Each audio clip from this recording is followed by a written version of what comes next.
Karam kanda pikhagene aigi manado oidaba ngangano aina ngasai nangi nga phanaba honaraga nga asi pharaba matungda mana pigi haiba natro.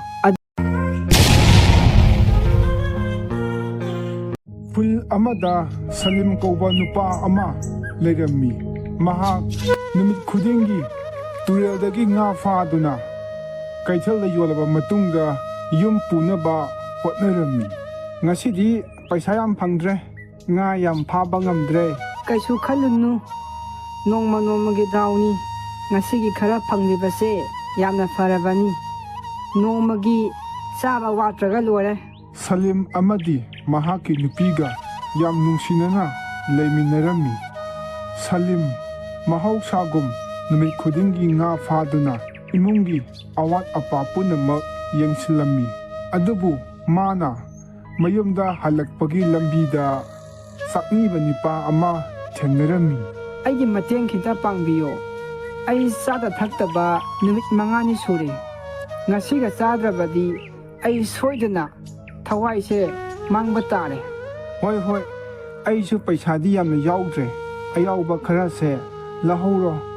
Aisu aigi yumpuri banina paisa yamna pibadi ngamdre. Hoi, adumbu yamna thagatsari aigi mateng pangbibagi. Asumna wari sanaraba matung Salim mayumda halaami. Ngasidi ngahangai phangba paisadagi yamna tana phanglibasina kari tawba yaurage nga yamna phaba ngamdrabro.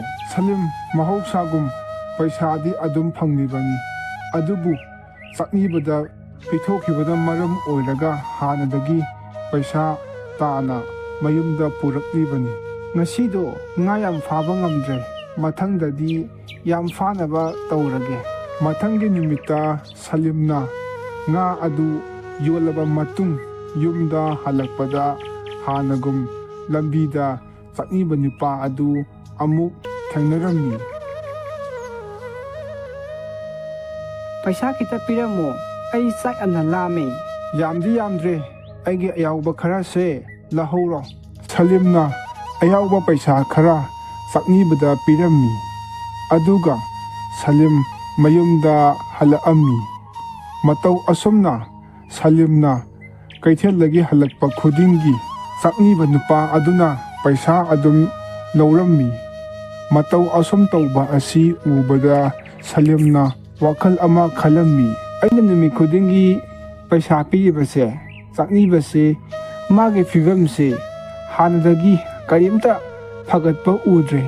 Aduna paisa khara hena pidrabadi yararoi. Asumna hairaba matung Salimna Chaknibagi manakta amuk laami.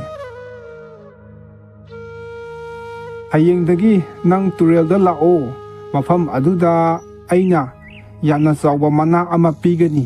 Asengora baba ai mafam aduda hayeng soidana lakki. Mana adu soidana pibiyo.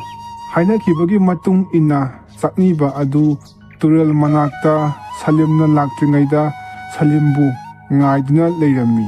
Aduga Salimsu turel aduda nga faba mahausagum laami. Babu ai babu bu ngaijarakpa kuirabani. Babu na mafam asida kari manano pigani haibado ai mafam asida lae pibiro. Aina soidana nangi achauba mana ama pigani. Adubu mana adu laudringaida madugidamakta nangna aigidamak nga khara pharamo. Salimgi wado tabada Chakniba adu yamna nungairamde. Adubu upaidi leiramde.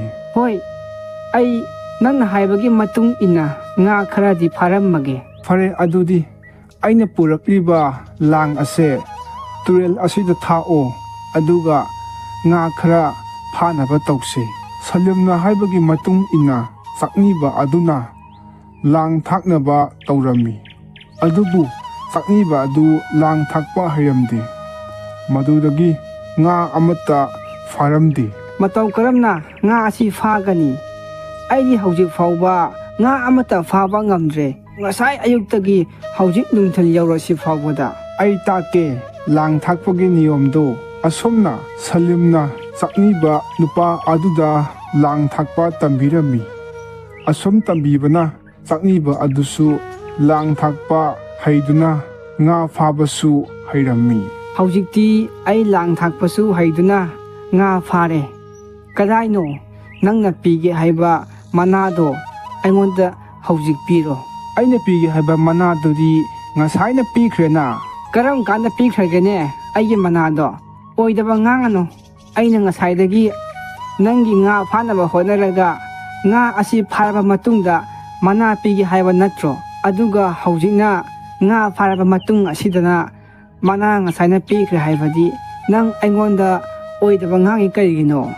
ꯅꯪꯅ ꯉꯥ ꯐꯥꯕ ꯍꯩꯔꯤꯕꯗꯣ ꯑꯩꯅ ꯄꯤꯕ ꯃꯅꯥꯗꯨꯅꯤ꯫ ꯉꯁꯤꯗꯒꯤ ꯃꯐꯝ ꯑꯁꯤꯗ ꯉꯥ ꯐꯥꯗꯨꯅ ꯀꯩꯊꯦꯜꯗ ꯉꯥ ꯌꯣꯜꯂꯣ꯫ ꯑꯗꯨ ꯑꯣꯏꯔꯕꯗꯤ ꯅꯪ ꯆꯥꯛꯅꯤꯕꯒꯤ ꯊꯕꯛꯁꯦ ꯂꯦꯞꯄꯅꯤ, ꯑꯗꯨꯒ ꯆꯥꯅꯕꯁꯨ ꯃꯔꯥꯡ ꯀꯥꯏꯅ ꯂꯩꯔꯅꯤ꯫ ꯁꯂꯤꯝꯒꯤ ꯋꯥꯐꯝ ꯑꯗꯨ ꯆꯥꯛꯅꯤꯕ ꯅꯨꯄꯥ ꯑꯗꯨ ꯒ꯭ꯌꯥꯟ ꯇꯥꯔꯛꯑꯝꯃꯤ꯫ ꯃꯗꯨꯗꯒꯤ ꯆꯥꯛꯅꯤꯕ ꯅꯨꯄꯥ ꯑꯗꯨ ꯃꯐꯝ ꯑꯗꯨꯗ ꯅꯨꯃꯤꯠ ꯈꯨꯗꯤꯡꯒꯤ ꯉꯥ ꯐꯥꯕ ꯂꯥꯛꯇꯨꯅ ꯁꯂꯤꯝꯒꯨꯝꯅ ꯀꯩꯊꯦꯜꯗ ꯌꯣꯟꯗꯨꯅ ꯄꯩꯁꯥ ꯄꯥꯏꯔꯝꯃꯤ꯫ ꯃꯗꯨꯗꯒꯤ ꯃꯍꯥꯛ ꯆꯥꯛꯅꯤꯕꯒꯤ ꯊꯕꯛ ꯑꯗꯨꯁꯨ ꯇꯣꯛꯈꯤꯔꯝꯃꯤ꯫ ꯃꯇꯧ ꯑꯁꯨꯝ ꯇꯧꯕꯅ ꯆꯥꯛꯅꯤꯕ ꯅꯨꯄꯥ ꯑꯗꯨꯅ ꯁꯂꯤꯝꯕꯨ ꯑꯗꯨꯛꯀꯤ ꯃꯇꯤꯛ ꯊꯥꯒꯠꯂꯝꯃꯤ꯫